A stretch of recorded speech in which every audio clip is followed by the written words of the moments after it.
नमस्कार, आप देख रहे हैं यू न्यूज यूपी और मैं हूं राहुल सिंह। यूपी गुनाह में एक बार फिर से एक दिल दहला देने वाली सनसनीखेज खबर लेकर मैं हाजिर हूं। कहते हैं कि दुनिया में सारे रिश्ते, सारे नाते सच्चे नहीं होते। हर रिश्ते के पीछे कोई ना कोई मतलब होता है, किसी न किसी का कोई स्वार्थ होता है, तभी वो आपसे रिश्ता रखता है या रिश्ता निभाता है। लेकिन सिर्फ माँ का एक ऐसा रिश्ता होता है जिसमें कोई स्वार्थ नहीं होता, जिसके कोई बनावटीपन नहीं होता, वो निस्वार्थ होता है। एक माँ होती है जिस पर हर कोई आंख मूंद कर भरोसा कर लेता है, लेकिन लगता है कलयुग ने अब इस रिश्ते पर भी ग्रहण लगा दिया है। तभी तो एक माँ ने अपने काले कारनामों को छुपाने के लिए, अपनी हवस की आग को, अपने पाप को छुपाने के लिए अपने इकलौते सगे बेटे को अपनी आंखों के सामने ही बेदर्दी से मौत के घाट उतरते देखा। बच्चा रोता रहा, बिलखता रहा, दर्द से कराता रहा, मां से बचा लेने की गुहार लगाता रहा, लेकिन मां का कलेजा नहीं कांपा। अपनी आंखों के सामने बेटे के बहते खून को देख मां की आंखों से आंसुओं की धार नहीं फूटी, उसकी आत्मा ने उसे झकझोरा नहीं। ये जो महिला आप देख रहे हैं, ये मगरमच्छ के आंसू बहा रही है अपने बेटे की मौत पर, अपने बेटे के गायब होने पर। ये घटना के खुलासे से पहले की इस मां का वीडियो है, जिसमें देखिए किस तरह से अपने आप को मासूम चेहरा दिखा के, अपने आप को आंखों से आंसुओं की धार गिराकर ये बताने की कोशिश कर रही कि इसको बेटे को खोने का कितना गम है।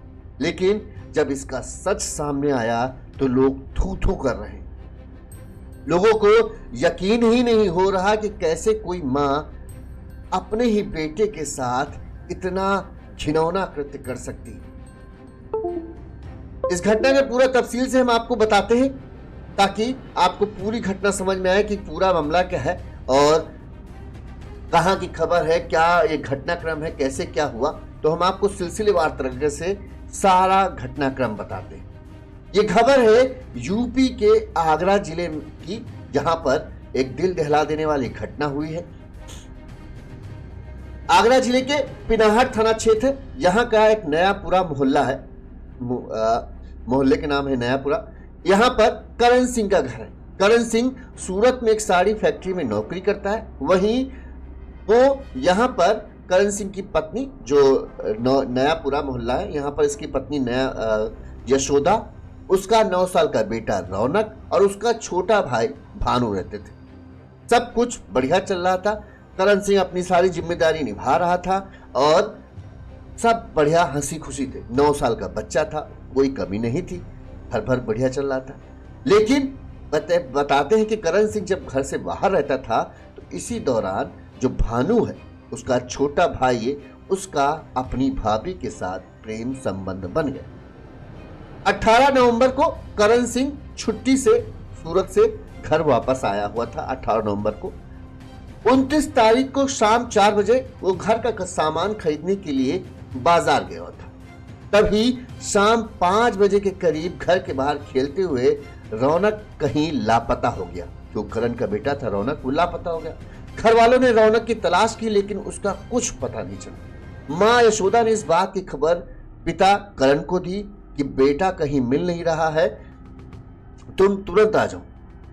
तब तक करीब 5 बजे चुके गायब हुआ। 6 से 7 बज चुके थे। 1-2 घंटे उन्होंने ढूंढना किया कि हाँ, हम अपने बेटे को ढूंढ रहे हैं, लेकिन वो कहीं मिल नहीं रहा है।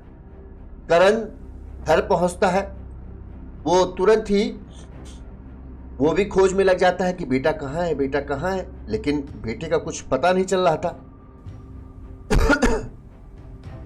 माफ करना। हाँ, तो बेटे का कुछ पता नहीं चल रहा था। इस दौरान उसने आस पड़ोस जहां तक वो खोज सकता था वहां उसने खोजा, और उसके बाद जब वो बेटा नहीं मिला तो उसने इस बात की जानकारी पुलिस को दी कि भाई हमारा बेटा लापता है, और शाम तक था, लेकिन शाम 5 बजे के बाद पत्नी के मुताबिक वो घर से गायब हो गया। पुलिस ने भी, बेटा गायब हुआ तो पुलिस ने भी इस बात की जानकारी की खोजबीन की, लेकिन बेटा कहीं नहीं मिला। 2 दिन 3 दिन निकल गए। सोमवार को यानी 2 दिसंबर की सुबह करीब 6:30 बजे मोहल्ले वाले को घर के पीछे, यानी उसी करण सिंह के घर के पीछे एक गली थी, उस गली में एक बोरा बंधा हुआ दिखा। लोगों को शक हुआ। लोगों ने पास जाकर देखा तो बोरे पर खून के जैसे निशान बने हुए थे। और इसके बाद जैसे ही लोगों ने वो बोरा खोला, सभी कहते हैरान रह गए। महिलाओं की चीख निकल गई। किसी को यकीन नहीं था कि ऐसा भी कुछ उन्हें देखने को मिलेगा। खून से सना हुआ रौनक की 9 साल के बच्चे रौनक की लाश उस बोरे के अंदर बंधी पड़ी थी। उसके शरीर पर चोट के निशान थे, शरीर से ज्यादा सिर पर चोट के निशान थे। ऐसा लग रहा था किसी चीज से उसको बहुत बुरी तरीके से मारा गया। खून रिस के मतलब जो सर से खून से बहता वो सूख के एकदम जम चुका था। तो ऐसा लग रहा था कि उसकी हत्या 1-2 दिन पहले की जा चुकी। वहीं करब के पत्ते उसके शरीर पर चपके थे। करब जो गांव के लोग जानते होंगे, करब जो पैरा टाइप का होता है जिससे घास फूस के छत व छप्पर टाइप का बनाया जाता है, वो होता था। वो उसके शरीर पर चपके हुए थे। ऐसा लग रहा था उसको करब के पत्तों में कहीं छुपा कर रखा गया था। लोगों ने तुरंत ही इस बात की जानकारी पुलिस को दी। वहीं रौनक के माता पिता घर वालों का रो रो कर बुरा हाल था। माँ दहाड़े मार मार कर रो रही थी, अपना सीना पीट रही थी। मेरा 9 साल का बच्चा चला गया, इकलौता बच्चा चला गया, मैं क्या करूं, किसके सहारे रहूं। सब लोग देखकर माँ की इस हालत को देखकर बेचारे तरस खा रहे थे। अरे कैसे हो गया इस माँ के साथ, बेचारी के साथ ये हाल है। बच्चे को किसने मार दिया बताओ। कौन इतना बड़ा जालिम हो सकता है कि 9 साल के मासूम बच्चे को मार डाले। सब दया दिखा रहे थे। सभी की आंखें माँ को रोते बिलखते देख सभी की आंखें नम हुई पड़ी थी। वहीं पुलिस पहुंची। इसके साथ ही पुलिस के साथ पहुंची फॉरेंसिक टीम। फॉरेंसिक टीम ने लाश को देखा। उसके बाद देखा कि उसके सर से खून बह रहा है। वहीं पुलिस को करब के जब पत्ते दिखे तो उन्हें थोड़ा सा शक हुआ। इसके बाद पुलिस ने आसपास के घरों की जांच की। सबसे पहले उन्होंने जिस गली में था यानी रौनक के घर के जस्ट पीछे था, तो उन्होंने रौनक के घर की ही सबसे पहले जांच की, यानी करण के घर की। रौनक तो मर चुका था। पुलिस जब कमरे में गई, जांच के दौरान पुलिस को छत पर करब के पत्तों का ढेर मिला। पुलिस को लगा करब के पत्ते यहां छपके थे उसके शरीर पे और घर की छत पे ही करब के ढेर थे। इसके बाद पुलिस ने और तब जांच की, तो जांच के दौरान घर की छत पर खून और सीढ़ियों पर भी खून के निशान मिले। इसके बाद पुलिस का शक और गहरा गया कि मामला कहीं ना कहीं यहीं से शुरू हुआ है और यहीं पे खत्म हुआ। दरअसल जो दीवार पर जब उसको मारा गया और ले जाते वक्त जो है सीढ़ियों पर उसका खून लग गया था, तो कपड़े से उस खून को पोंछने की भी कोशिश की गई। पुलिस को इससे लगा कि अब कोई ना कोई घर का ही बंदा इसमें शामिल है। पुलिस ने जब कमरों की तलाश ली तो कमरे में रौनक का बनियान भी मिला जो खून से सना हुआ था, और इसके अलावा कमरे की दीवारों पर भी खून के निशान थे। इसके बाद पुलिस का सबसे पहला शक गया करण के छोटे भाई भानु पर, यानी देवर भानु पर। शक के आधार पर मृतक बच्चे रौनक के चाचा भानु को पुलिस ने हिरासत में लिया, और हिरासत में लेकर पुलिस ने जब थोड़ा सा सख्ती से पूछताछ किया तो उसने सारा सच कबूल लिया, और उसने ये कबूल कर लिया कि हाँ उसी ने अपने भतीजे की हत्या की। अब बात यह थी कि आखिर हत्या की वजह क्या है, क्यों एक चाचा ने अपने भतीजे की हत्या कर दी, वो भी 9 साल का महज, उसका क्या बिगाड़ लेता। शक के आधार पर पुलिस ने रौनक का फोन भी उसका भानु का फोन चेक किया, तो उस फोन के अंदर माँ यशोदा जो बच्चे की माँ थी और भानु यानी देवर के भाभी देवर के कुछ आपत्तिजनक फोटो और वीडियो मिले, जिससे हत्याकांड की तस्वीर पूरी साफ हो गई। अब बस ये जानना था कि आखिर अचानक ही क्यों इस प्रेमी जोड़े ने जिसने अपने ही बच्चे की हत्या करा दी। पुलिस से पूछा तो भानु ने बताया कि बड़े भाई सूरत में साड़ियों के कारखाने में काम करते थे। 4 साल से भाभी यशोदा से उसका प्रेम संबंध थे और संबंध में सारी मर्यादाएं टूट चुकी। वो पति पत्नी की तरह ही रहते थे, बस जब भैया आते थे तब थोड़ा सा दूरी बन जाती थी, वरना उनमें कोई नहीं था कि वो भाभी देवर है। भाभी माँ समान मानी जाती है, लेकिन इनके लिए माँ समान नहीं थी, ये पति पत्नी की तरह रहते थे। भाई 18 नवंबर को वापस आ गए। घटना वाले दिन वो यानी 29 तारीख को बाजार गए थे। इस पर वो बहुत दिनों से 18 तारीख को, क्योंकि भाभी आ गए, भैया आ गए थे, तब से वो भाभी से मुलाकात नहीं कर पा रहा था, तो उसे मौका नहीं मिल पा रहा था। जब भैया बाजार गए तो उसे मौका मिल गया। 4 बजे करीब भैया बाजार गए थे। 4:30 बजे ये देवर महोदय जो छोटे भाई हैं, ये अपनी भाभी के साथ प्रेम प्रसंग की लीला बढ़ाने के लिए उसके कमरे में घुस गए। यहाँ पर दोनों अपनी मर्यादाओं को पार कर ही रहे थे, तभी जो 9 साल का रौनक है वो कमरे में आ जाता है। वो अपनी माँ को अपने चाचा के साथ अतरंग अवस्था में देखता है बिना कपड़ों के, तो वो हैरान रह जाता है। दोनों को आपत्तिजनक हालत में रौनक देख लेता है, जिससे अब दोनों घबरा जाते हैं बेटे को देखकर। उन्हें लगा कि अब उनको बारे में सबको पता चल जाएगा, उनके इस अवैध रिश्ते के बारे में सबको पता चल जाएगा, वो लोगों को क्या मुंह दिखाएंगे। अचानक ही उनको मान सम्मान, इज्जत, मान मर्यादा सबका ख्याल आने लगा कि अरे सारा मिट्टी पलीत हो जाएगा, हमारे ऊपर लोग थूकेंगे, अब क्या करेंगे, किसको क्या मुंह दिखाएंगे अगर इसने सबको बता दिया। लिहाजा उन्होंने तुरंत ही रौनक को पकड़ लिया। पहले माँ ने रौनक को बहला फुसला कर पुचका कर समझाने की कोशिश की, बेटिया अरे ये सब कुछ नहीं था, तुम किसी को बोलना नहीं, 10 रुपए दिए जाओ बाहर से टॉफी खा ले, लेकिन किसी को कुछ बताना नहीं। लेकिन रौनक बच्चे मन की सच्चे, 9 साल का बच्चा इतना बड़ा फ्रॉडिया तो है नहीं कि वो कहते हाँ हाँ नहीं बताएंगे, बाद में जाके सच बोल दे। उसने कहा नहीं, हम पापा को तो बताएंगे कि तुम क्या कर रही थी, तुम चाचा के साथ क्या कैसे थे, हम बताएंगे। वो अड़ी चीज पे अड़ा था। उन्होंने पैसे दिए, बहलाया फुसलाया पुचकारा सब कुछ किया, लेकिन वो अड़ा था कि नहीं हम पापा को बताएंगे कि क्या हो रहा था। रौनक की इस बात से दोनों डर गए, माँ भी डर गई, चाचा भी डर गए। एक तो बदनामी होगी, ऊपर से किसी को मुंह दिखाने नहीं रह जाएंगे, तब थू करेंगे, और हो सकता है करण भाभी उनको अपनी पत्नी को छोड़ भी दे, देवर को भी घर से बाहर निकाल दे। कहाँ रहेंगे, कहाँ खाएंगे, क्या करेंगे कुछ पता नहीं, बदनामी अलग से होगी।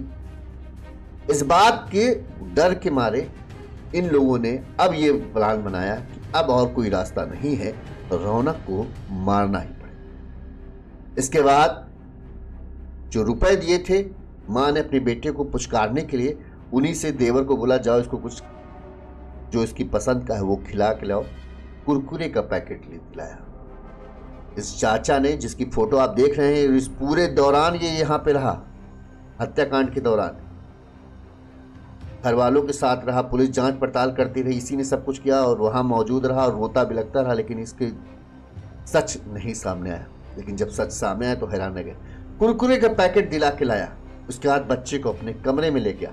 यहाँ पर एक बार फिर से उन्होंने, इन दोनों ने बच्चे को मनाने की कोशिश की, रौनक को मनाने की कोशिश की कि बेटा मान जाओ, किसी को बताना मत, किसी से कुछ कहना मत, ये गलती हो गई है, फलाना ठिकाना सब कुछ कहा, लेकिन वो रौनक नहीं माना। उसने कहा नहीं हम पापा को बताएंगे तो है ये क्या हो रहा था। इसके बाद जब देखा कि रौनक नहीं मान रहा है, और ये था कि वो जैसे ही करण आएंगे, बड़े भैया आएंगे, वो ये बता देगा, तो भानु अपनी भाभी यशोदा से आखिरी बार पूछता है कि अब क्या करें। भाभी ने कहा मार डालो, अगर बचेगा तो सच बोलेगा। भाभी ने यह भी कहा कि तब तक मारना जब तक कि मर न जाए। अपने इकलौते बेटे के लिए ये माँ का मौत का फरमान था। कोई माँ कितनी भी जालिम हो जाए, आप कल्पना नहीं कर सकते कोई माँ अपने बेटे के लिए ये इन शब्दों का इस्तेमाल करेगी कि तब तक मारना जब तक मर ना जाए, अगर बचा तो सच बोल देगा। फिर क्या था, भानु ने जैसे ही कुरकुरे का पैकेट रौनक ने खाया, उससे कहा ये आखिरी बार तुम कुरकुरे खा लो। कपड़े धोने की मुंगरी उठाई, उसके सिर पर एक के बाद एक कई ताबड़तोड़ वार किए। समझ लो चीखने तक का मौका नहीं मिल पाया। वो जमीन पर गिरकर तड़पता रहा, कहने लगा चाचू मुझे छोड़ दो, मुझे छोड़ दो। लेकिन भानु कहता है कि अब मेरे सिर पर खून सवार हो चुका था। उसको इतना मारा कि उसका सर कूच दिया और वो वहीं मर गया। इसके बाद था कि किसी तरह से लाश को ठिकाने लगाना था। तो सब लाश को पहले कमरे में ही रखा, इसके बाद लाश को सीढ़ियों के पास रखे ड्रम पर रख दिया और उस पर बोरा डाल दिया जिससे कोई देख न सके। सीढ़ियों पर खून गिर गया था, इसे साफ करने की कोशिश की गई और खून को करीब 2 घंटे तक पोंछा कपड़े से। 2 कपड़े खून से लाल हो गए थे लेकिन खून के निशान पूरी तरीके से साफ नहीं हो पाए। इस दौरान यशोदा दरवाजे पर खड़ी होकर लोगों को देखती रही कि कोई आ तो नहीं रहा और अंधेरा होने पर जो लाश है रौनक की लाश को बोरे में भरा और कमरे की छत पर, यानी जो छत है वहां पर करब के नीचे, वही करब का बंडल था उसी के नीचे छुपा दिया। शाम 7 बजे यशोदा ने ड्रामा शुरू किया कि अरे बेटा गायब हो गया, कहीं मिल नहीं रहा। तब रौनक को करण को फोन किया गया, पिता करण को, कि बेटा गायब हो गया, आओ। पिता को भी नहीं यकीन था कि माँ ही, ये कलयुगी माँ ने ही उसके बेटे की जान ली। इसके बाद पुलिस तक पहुंचे, फलाना ठिकाना जांच पड़ताल हुआ। भानु ने यह भी बताया कि जब रौनक के सिर पर मुंगरी से मारा उसने तो खून के छींटे दीवार पर फैल गए। हत्या के बाद मैंने और यशोदा ने खून को साफ करने की कई कोशिश की लेकिन दीवार से खून के छींटे साफ नहीं हुए और खून जब सूख गया तो उसको मिटाना और मुश्किल हो जाता। बाद में खून को छिपाने के लिए वहां पर एक ड्रम रख दिया जिससे किसी को शक न। भानु ने बताया कि लाश छत पर छिपाने के बाद सोचा था कि घर के पास में रहने वाले रिश्तेदार के घर में लाश को फेंक देंगे क्योंकि उनसे लड़ाई चल रही थी, शक उनके ऊपर जाएगा, ये हो जाएगा कि रंजिशन उन्होंने हत्या की है। इसको लेकर अपहरण की कहानी भी अंदर ही अंदर बना ली थी लेकिन शव को वहां फेंकने का उन्हें मौका नहीं मिल पाया कि किस तरह से लाश को फेंके।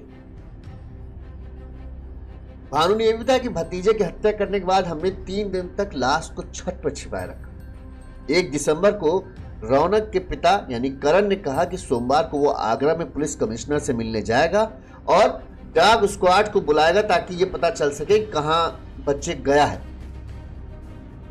ये बात जब भाभी यशोदा ने अपने देवर भानु को बताया कि डॉग स्क्वाड आएगा तो लाश तो कुत्ता सूंघ के पहुंच जाएगा, तो छती भी लाश रखी है, तो दोनों डर गए। अब इनको यह था कि आज किसी भी हालत में, यानी 1 दिसंबर को उनको यह था किसी तरह से लाश को घर से तो निकालना होगा, नहीं तो अगर घर में ही लाश मिली तो पहला शक हम पर ही जाएगा।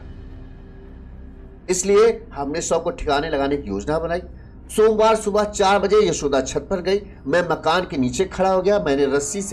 यशोदा ने रस्सी से लाश को बांधकर नीचे उतारा, मैंने उसे पकड़ लिया। इसके बाद यशोदा नीचे आ गई, हम दोनों ने लाश को गली में ही छोड़ दिया और घर वापस आ गए। इसके बाद जब लाश मिली, हंगामा कट गया तो बच्चे के लाश के पास ही माँ और चाचा घर वालों के सामने नाटक करते रहे। दहाड़े मार मार के माँ रो रही थी और पूरा मामला यह था कि अपहरण किया गया है फिर हत्या की गई, यानी पड़ोस के घर वालों से जो रंजिश चल रही थी उस रंजिश का फायदा उठाने की कोशिश थी कि पूरा शक ऐसा कर दिया जाए कि लोगों को पता था कि इनके साथ लड़ाई चल रही है। तो वो मोड़ देना चाहते थे कि घर वालों की तरफ किसी तरह से चला जाए मामला पड़ोस वालों पर जिनसे उनकी लड़ाई चल रही थी। खूब दहाड़े मार के मेरे बेटे को अपहरण किया गया, फिर उसकी हत्या कर दी गई। अरे बताते क्या मांगना था, हम जो मांगते वो दे देते, सब नाटक करते। 3 दिन तक पुलिस खोजती रही, पुलिस के साथ ये जो चाचा था वो टहलता रहा, घूमता रहा कि कहाँ जा रहे हैं, कैसे किसके ऊपर शक हो रहा है, लेकिन इनके चेहरे से कहीं पुलिस को शक नहीं हुआ कि हाँ माँ ने ही अपने बेटे को मारा होगा। माँ भी गुमराह करती रही और बच्चे के शव मिलने के बाद खूब नाटक किया। देखिए जब बच्चा लापता हुआ तो उसकी आपको बाइट सुनाते हैं किस तरह इसने पुलिस को बयान दिया कि गुमराह, हमको पता ही नहीं बच्चा कहाँ गया। सुनिए। कौन सा मोहल्ला है? क्या घटना हुई है आपके यहाँ पर? मेरा बच्चा चोरी हो गया। कितने साल का बच्चा है? 9 साल का। अच्छा, क्या कर रहा था बच्चा? खेल रहा था यहीं पे घर के बाहर। फिर क्या हुआ? फिर पता नहीं, खेलने आया था तो निकल गया।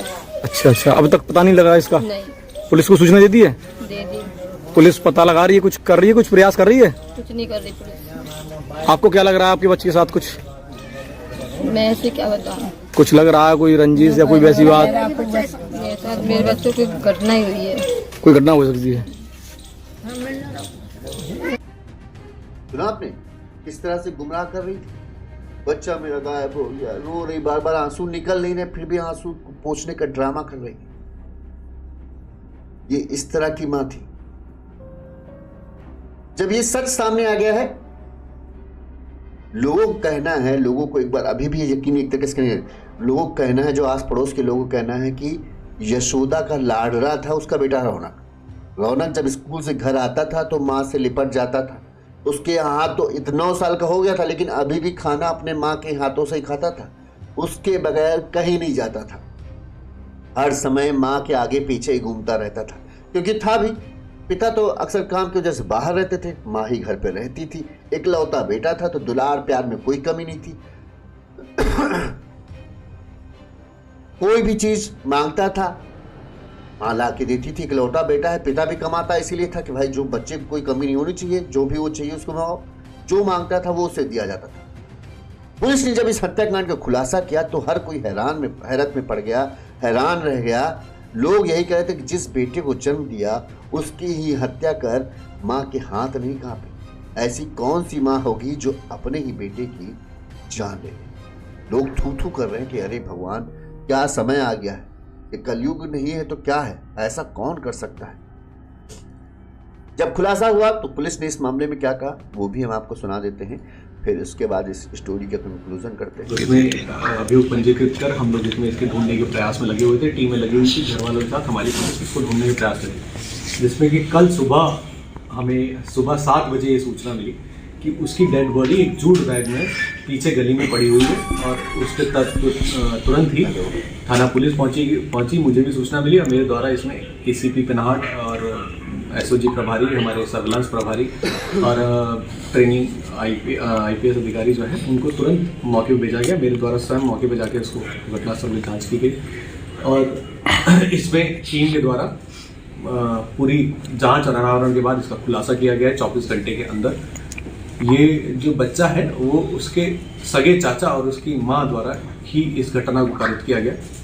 चाचा द्वारा जो पूछताछ की गई तो चाचा द्वारा बताया गया कि 29 तारीख की शाम को ही इस बच्चे की जो एक थपकी होती है कपड़े धोने वाली, उस थपकी से इसके सिर में प्रहार करके इसकी मृत्यु कर दी गई थी। 2 दिन तक इसको रखा गया, ऊपर छत पे ही रखा गया था, कहीं भेजी। वजह क्या रही? हत्या की वजह जो निकल के आई है इसमें वो इसका जो चाचा है और वजह क्या रही? जो कि इस बच्चे द्वारा विटनेस कर लिए गए, देख लिए गए थे और इन दोनों को कहीं ना कहीं आशंका थी, ये डर था कि ये बच्चा।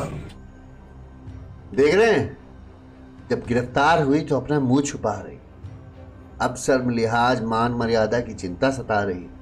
अब लोग डर लग रहा है कि लोग थूक रहे हैं। जब इस तरह का मान मर्यादाओं की इतनी चिंता थी तो क्यों अपनी मर्यादा का सीमा नांगी। जो बताते हैं कि भाभी माँ समान होती है, देवर बेटा की तरह होता है, तब नहीं चिंता है कि ये रिश्ता आखिर किस दिन जाएगा। अच्छा, लोगों को लगता क्या है कि उनका सच कभी सामने नहीं आएगा। कहते हैं इश्क और मुश्क छुपाया नहीं छुपता, कितना भी कोशिश कर लो तुम्हारा सच सामने आएगा ही। और जिस दिन सामने आएगा, जब इस तरह के अवैध रिश्ते होते हैं, एक लड़का एक लड़की प्यार करते हैं तो कोई बात नहीं, जब आप शादीशुदा हो जाते हैं तब आपकी जिम्मेदारियां आपके ऊपर बहुत ज़्यादा हो जाती हैं। तब आपको अपने दिल पर, अपने अरमानों पर खास काबू रखना पड़ता है।